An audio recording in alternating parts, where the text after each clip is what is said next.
Hello there, Nate Jackson here, Criterion Person of the Year.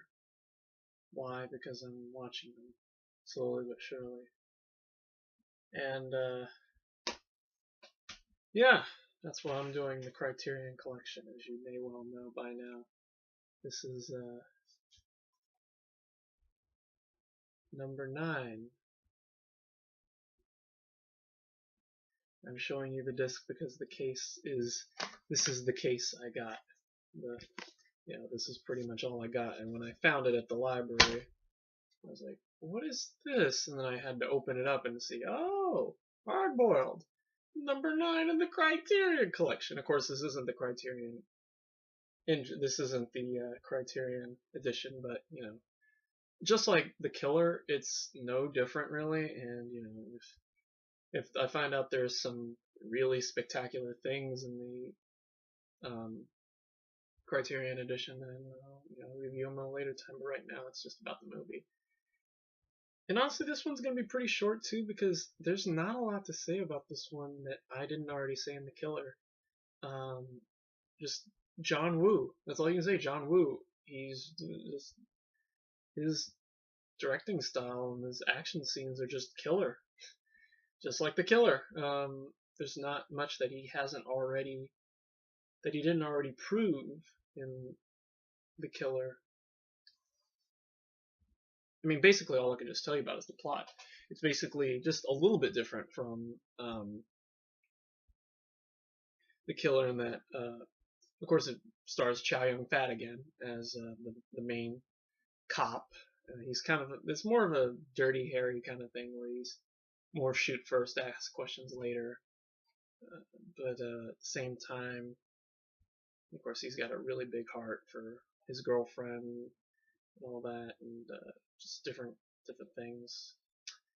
And the other main star of this movie is his name's Tony, and he plays a cop who became a triad at one point, but still is trying to be loyal to his undercover, his boss, the undercover agent or whatever. That's, I think, the superintendent rather. And at one point, they finally meet up, and he realizes, what is Chow Yun-Fat's name? I don't even remember the character's name, and I don't have the the little thing with all the characters. It's not Jimmy. I don't think it's Jimmy. I'm not gonna look it up. But anyway, Chow Yun-Fat's character. We'll just call him Chow Yun-Fat.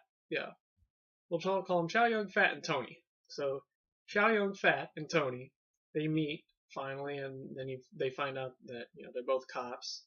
And I mean, it's just like, at first they're against each other, but then they have to work together, which is just very similar to The Killer, where Chow Yun-Fat's character meets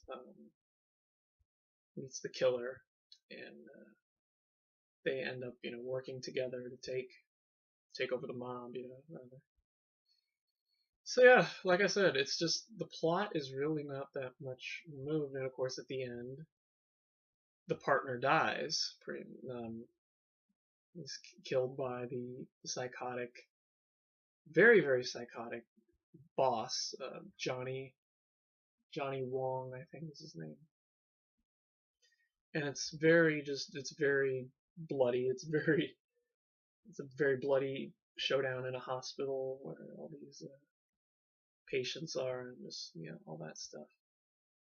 And this Johnny Wong is ruthless. He ends up killing patients at one point.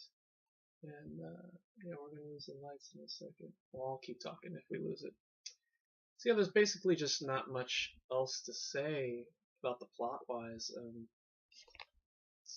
There's a hidden ammo cache at some point, and it's just basically just what more could you do with the action thriller that you didn't do in The Killer? That's what John Woo. That's what you ask what John Woo did, and you think, okay, this is what.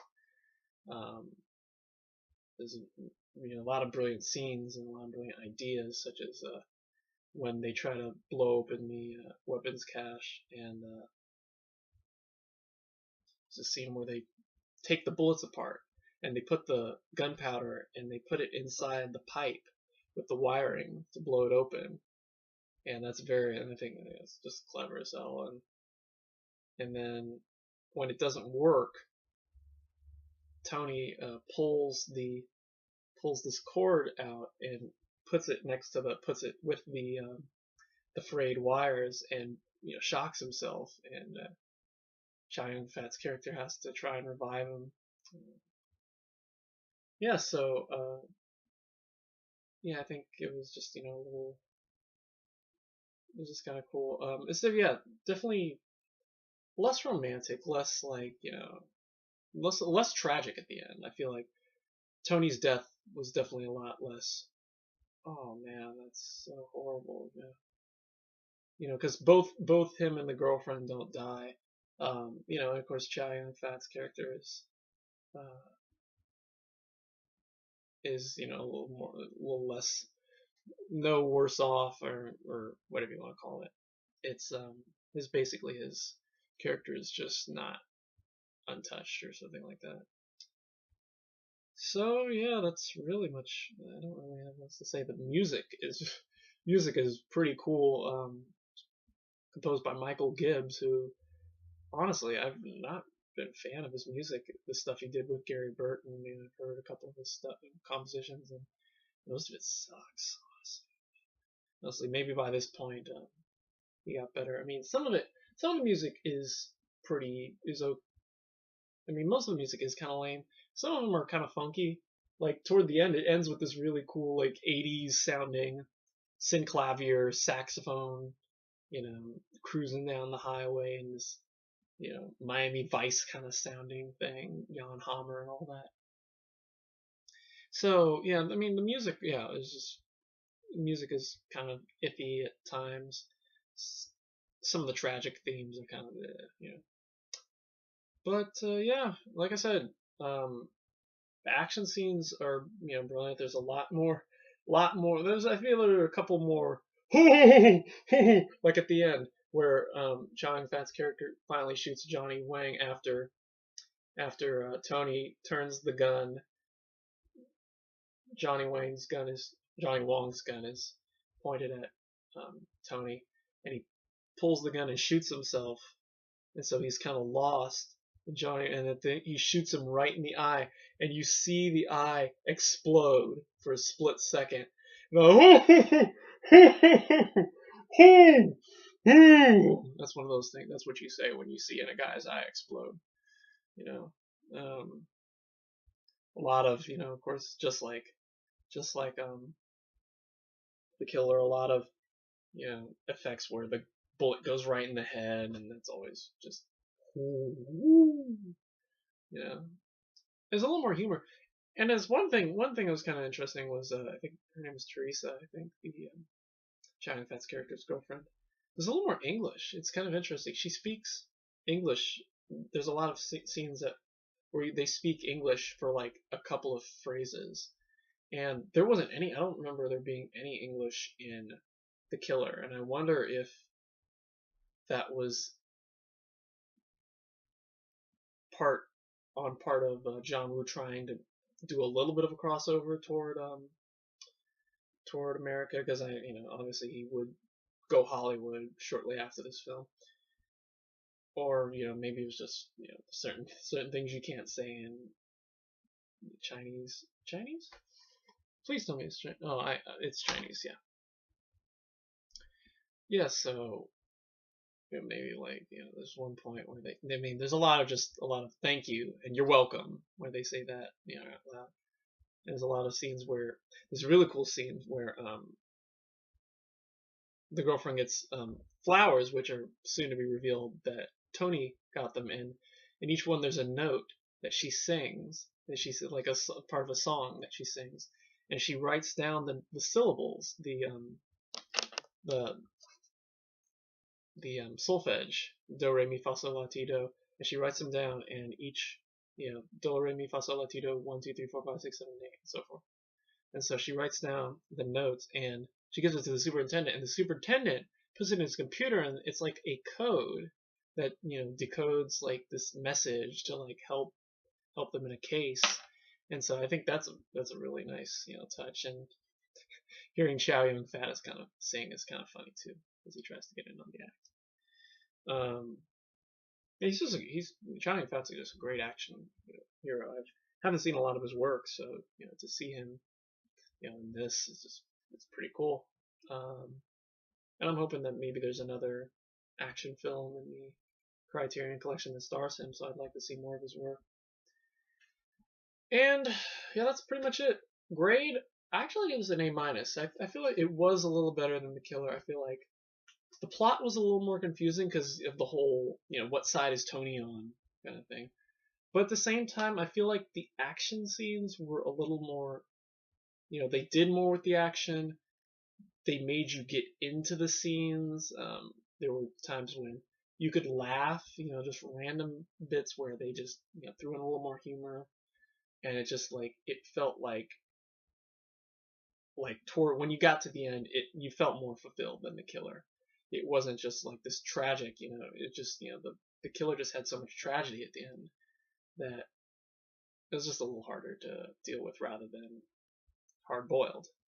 So yeah, A minus. And that's all I got for you guys.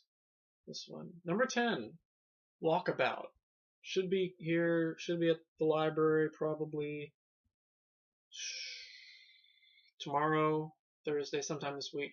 So I hope to have the review done. I hope to watch it next week. Probably, more than likely next week. So, yeah, I don't know if it's going to be next Tuesday. I know I said, for this one, I know I said, you know, this last week, but things came up and, you know, I just had to keep pushing it forward. And, you know, I knew I wanted to do it today because I think it's due tomorrow anyway. So, how about that? And on that note, that's all I got. So, yeah, Hardboiled, A minus. Next week, Nick Roke's Walkabout, Aborigines, and all that. That's what I'm assuming. I think it's set in Australia. I don't really know. I'm just hoping that I'll recognize something in that movie from. Well, it depends on what year it was made. I don't know. Oh, it was done in the early 70s, I think. Yeah, so it should be covered in Big Audio Dynamite's E equals MC squared, I think. I know Insignificance is, which I'm looking at right now. No, I won't. I'll do that in another video. You know, well, I'll do it in the course of Insignificance in 10 years from now. Probably I'll get to Insignificance. But so that's it. Let's say goodnight. So next week, Walkabout. But for now, I'm Nate Jackson, and if I had an egg, or if I had a hard-boiled egg, I'd crack it, or I'd throw it at my head or something, or take my cereal bowl and just crack it. You know, I had some thought about making hard-boiled eggs, but then again, I remembered I don't like hard-boiled eggs. So how about that? All right, we'll see you next week for Walkabout. Good night.